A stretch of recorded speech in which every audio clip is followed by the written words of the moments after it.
صلی اللہ علی محمد صلی اللہ علیہ بسم اللہ الرحمن الرحیم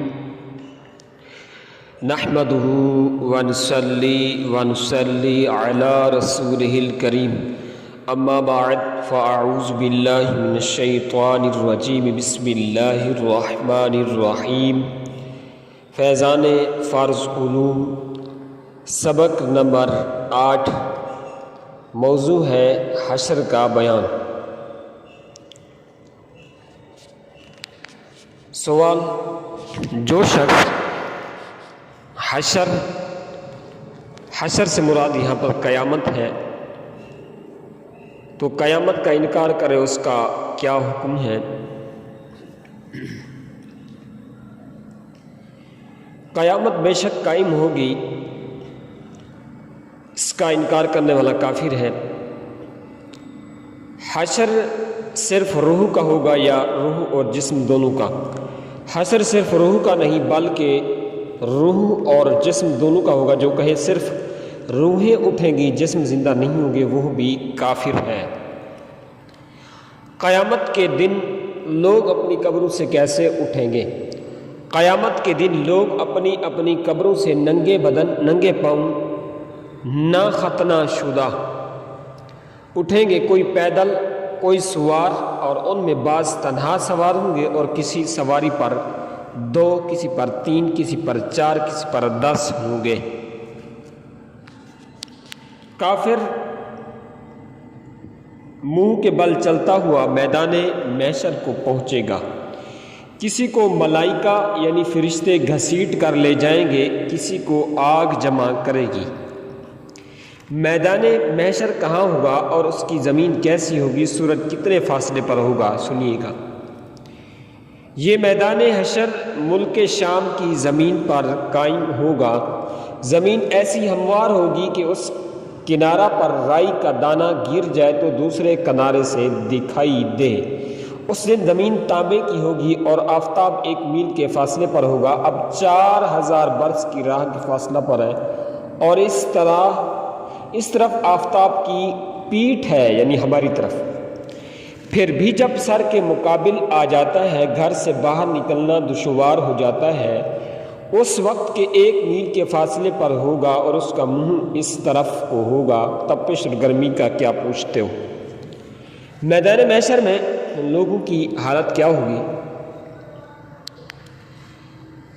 دیکھیے، اب مٹی کی زمین ہے مگر گرمیوں کی دھوپ میں زمین پر پاؤں نہیں رکھا جاتا۔ اس وقت جب تانبے کی ہوگی اور آفتاب کا اتنا قرب ہوگا، اس کی تپش کون بیان کر سکے؟ اللہ رب العزت جل مجدہ الکریم عز و جل و جل جلالہ عما نوالہ اپنی پناہ میں رکھے بھیجے کھولتے ہوں گے۔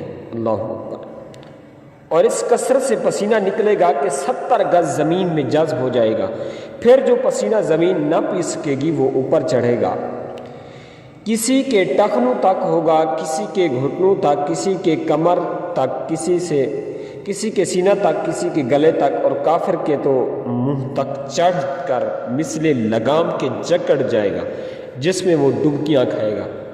اللہ ہمیں ایمان و عافیت پر جینا نصیب فرمائے اور ایمان و عافیت پر موت نصیب فرمائے۔ اس گرمی کی حالت میں پیاس کی جو کیفیت ہوگی محتاج بیان نہیں، بیان کرنے کی حاجت نہیں۔ زبانیں سوکھ کر کانٹا ہو جائیں گی، بازو کی زبانیں منہ سے باہر نکل آئیں گی، دل ابل کر گلے کو آ جائیں گے۔ ہر مبتلا بقدر گناہ تکلیف میں مبتلا کیا جائے گا۔ جس نے چاندی سونے کی زکوٰۃ نہ دی ہوگی اس کی بات نہ پوچھیے۔ اس مال کو خوب گرم کر کے اس کی کروٹ اور پیشانی اور پیٹھ پر داغ کریں گے۔ جس نے جانوروں کی زکوٰۃ نہ دی ہوگی اس کے جانور قیامت کے دن خوب فربا موٹے تیار ہو کر آئیں گے اور اس شخص کو وہاں لٹائیں گے اور وہ جانور اپنے سینگوں سے مارتے اور پاؤں سے رونتے اس پر گزریں گے۔ جب سب اس طرح گزر جائیں گے پھر ادھر سے واپس آ کر یوں ہی اس پر گزریں گے۔ اسی طرح کرتے رہیں گے یہاں تک کہ لوگوں کا حساب ختم ہو۔ وعدہ حاصل کیا، پھر باوجود ان مصیبتوں کے کوئی کسی کا پرسان حال نہیں ہوگا۔ بھائی سے بھائی بھاگے گا، ماں باپ اولاد سے پیچھا چھڑائیں گے، بیوی بچے الگ جان چرائیں گے، ہر ایک اپنی اپنی مصیبت میں گرفتار، کون کس کا مددگار ہوگا؟ حضرت آدم علیہ نبینا علیہ السلام کو حکم ہوگا، اے آدم علیہ السلام دوزخیوں کی جماعت الگ کر۔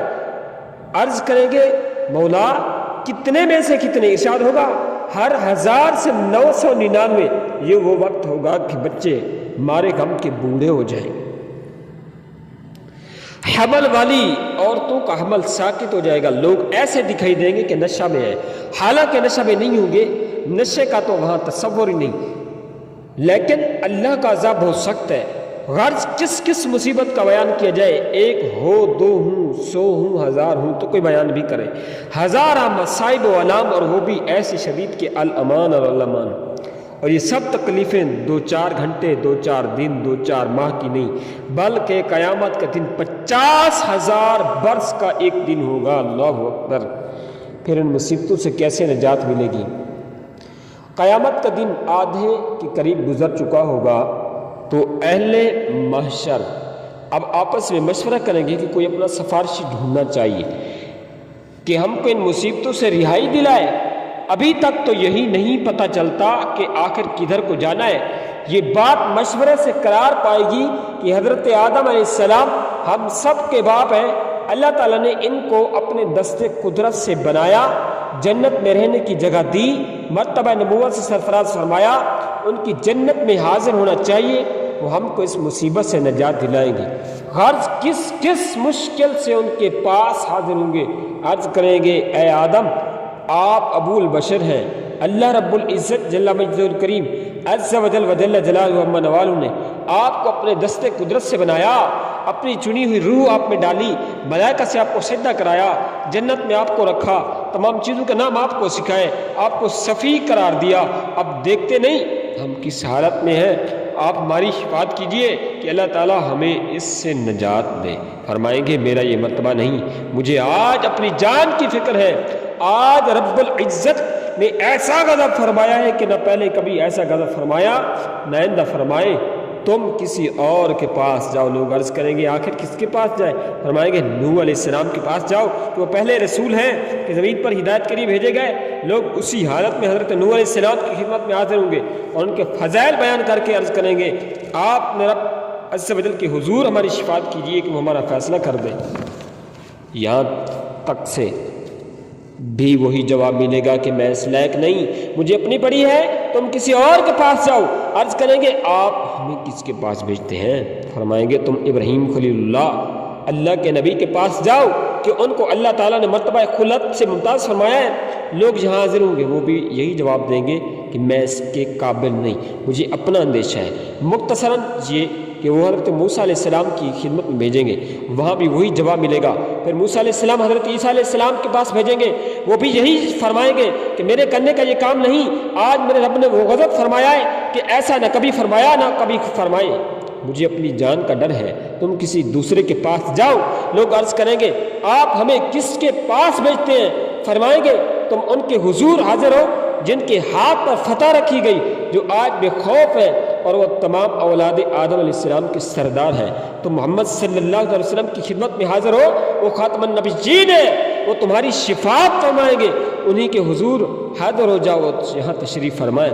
اب لوگ پھرتے پھراتے، ٹھوکریں کھاتے، روتے چلاتے، دہائی دیتے، حاضر بارگاہ بے کس پناہ ہو کر عرض کریں گے اے اللہ کے نبی، حضور علیہ السلام کے ہاتھ پر اللہ رب العزت جل مجدہ الکریم نے فتح باب رکھا ہے۔ ترمذی شریف کی حدیث میں واضح بیان ہے، آج حضور علیہ السلام مطمئن ہیں، ان کے علاوہ اور بہت سے فضائل بیان کر کے عرض کریں گے حضور ملاحظت فرمائے ہم کس مصیبت میں ہیں، کس حال کو پہنچے۔ حضور انور صلی اللہ تعالی علیہ وآلہ وسلم بارگاہ خداوندی میں ہماری شفاعت فرمائیں اور ہم کو اس آفت سے نجات دلوائیں۔ جواب میں ارشاد فرمائیں گے انا لہا، میں اس کام کے لیے ہوں، انا صاحبکم، میں وہی ہوں جسے تم تمام جگہ ڈھونڈتے رہے۔ یہ فرما کر باعزت بارگاہ عزت میں حاضر ہوں گے، سجدہ کریں گے، ارشاد ہوگا یا محمد ارفع راسک وقل تسمع وسل تؤطا واشفع تشفع، اے محمد اپنا سر اٹھاؤ، کہو تمہاری بات سنی جائے گی، مانگو جو کچھ مانگو گے ملے گا، شفاعت کرو تمہاری شفاعت مقبول ہے، پھر تو شفاعت کا سلسلہ شروع ہو جاوے گا، یہاں تک کہ جس کے دل میں رائی کے دائرہ سے کم بھی ایمان ہوگا اس کے لیے بھی شفاعت فرما کر اسے جہنم سے نکالیں گے میرے آقا۔ یہاں تک کہ جو سچے دل سے مسلمان ہوا اگرچہ اس کے پاس کوئی نیک عمل نہیں ہے اسے بھی میرے آقا دوزخ سے نکالیں گے۔ اب تمام انبیاء اپنی امت کی شفاعت فرمائیں گے، اولیاء کرام، شہداء، علماء، حفاظ، حجاج، بلکہ ہر وہ شخص جس کو کوئی منصب دینی عنایت ہوا اپنے متعلقین کی شفاعت کرے گا۔ نابالغ بچے جو مر گئے اپنے ماں باپ کی شفاعت کریں گے، یہاں تک کہ علماء کے پاس جو کچھ لوگ آ کر عرض کریں گے ہم نے آپ کے وضو کے لیے فلاں وقت میں پانی بھر دیا تھا، کوئی کہے گا میں نے آپ کو استنجے کے لیے ڈھیلا دیا تھا، کوئی کہے گا ہم نے کھانا دیا تھا، کوئی کہے گا ہم نے خدمت کی تھی، سواری فراہم کی تھی، کوئی کہے گا ہم نے آپ کی سواری کی لگام پکڑی تھی۔ الغرض لوگ اپنی خدمتیں یاد دلائیں گے، علماء ان کی شفاعت فرمائیں گے۔ قیامت کے دن اعمال نامہ لوگوں کو کیسے دیا جائے گا؟ اللہ اکبر! قیامت کے دن ہر شخص کو اس کا نامہ اعمال دیا جائے گا، مت بھولیے، نیکوں کے دہنے ہاتھ میں اور بدوں کے بائیں ہاتھ میں، کافر کا سینہ توڑ کر ان کا بایاں ہاتھ اس سے پس پشت نکال کر پیٹھ کے پیچھے سے دیا جائے گا۔ اللہ اکبر! اللہ ہم سب کو ایمان و عافیت پر موت دے، ایمان عافیت پر زندہ رکھے۔ حوض کوثر کے بارے میں کچھ سنیے گا۔ حوض کوثر نبی پاک صلی اللہ علیہ وسلم کو مرحمت ہوا حق ہے۔ اس حوض کی مسافت 1 مہینہ کی رائے، اس کے کناروں پر موتی کے کبے ہیں، چاروں گوشے برابر یعنی زاویے قائمہ ہیں، اس کی مٹی نہایت خوشبودار مشکی ہے، اس کا پانی دودھ سے زیادہ سفید، شہد سے زیادہ میٹھا، مشک سے زیادہ پکیزہ، اس پر برتن گنتی میں ستاروں سے بھی زیادہ، جو اس کا پانی پیے گا نا کبھی پیاسا نہیں ہوگا۔ اس میں جنت سے 2 نالے ہر وقت گرتے ہیں، ایک سونے کا دوسرا چاندی کا۔ میزان کے بارے میں کچھ بیان کر دیں۔ میزان حق حق حق ہے، اس پر لوگوں کے نیک اعمال اور بد اعمال سب تولے جائیں گے۔ نیکی کا پلہ بھاری ہونے کے یہ معنی ہے اوپر کو اٹھے گا۔ دنیا کا سب معاملہ نہیں کہ جو بھاری ہوتا ہے نیچے کو جھکتا ہے۔ قیامت کے دن یہ امتیاز ہوگا نیکی کا کہ نیکی اوپر کو اٹھے گی۔ پل صراط کے بارے میں کچھ۔ صراط کا معنی ہے راستہ، پل یہ معنی ہے گزرنے کا راستہ۔ خیر یہ ایک پل ہے، پل صراط، کہ پشت جہنم پر نصب کیا جائے گا، بال سے زیادہ باریک اور تلوار سے زیادہ تیز ہوگا۔ جنت میں جانے کا یہی راستہ ہے، سب سے پہلے نبی علیہ الصلوۃ والسلام گزر فرمائیں گے میرے آقا، پھر اور انبیاء و مرسلین، پھر یہ امت، پھر اور امتیں گزریں گی حسب اختلاف اعمال۔ پل صراط پر لوگ مختلف طرح سے گزریں گے، بعض تو ایسے تیزی کے ساتھ گزریں گے جیسے بجلی کا کوندہ کہ ابھی چمکا اور ابھی غائب ہو گیا، بعض تیز ہوا کی طرح جیسے کوئی ایسے جیسے پرندہ اڑتا ہے، بعض جیسے گھوڑا دوڑتا ہے، بعض جیسے آدمی دوڑتا ہے، یہاں تک کہ بعض شخص سرین پر گھسیٹتے ہوئے کوئی چیونٹی کی چال چلے گا۔ پل صراط کے دونوں جانب بڑے بڑے آنکڑے، اللہ رب العزت ہی جانے کہ وہ کتنے بڑے ہوں گے، لٹکتے ہوں گے۔ جس شخص کے بارے میں حکم ہوگا اسے آنکڑے پکڑ لیں گے، مگر بعض تو زخمی ہو کر نجات پا جائیں گے کیونکہ ان کے اندر ایمان ہوگا، بعض کو جہنم میں گرانے پر یہ ہلاک ہوا۔ اللہ اکبر! حساب کتاب اور پل صراط سے گزرنے کے وقت حضور علیہ السلام کہاں تشریف فرما ہوں گے؟ میرے آقا کریم صلی اللہ تعالیٰ علیہ وآلہ وسلم کبھی میزان پر تشریف لے جائیں گے، وہاں جس کے حسنات میں کمی دیکھیں گے اس کی شفاعت فرما کر نجات دلوائیں گے۔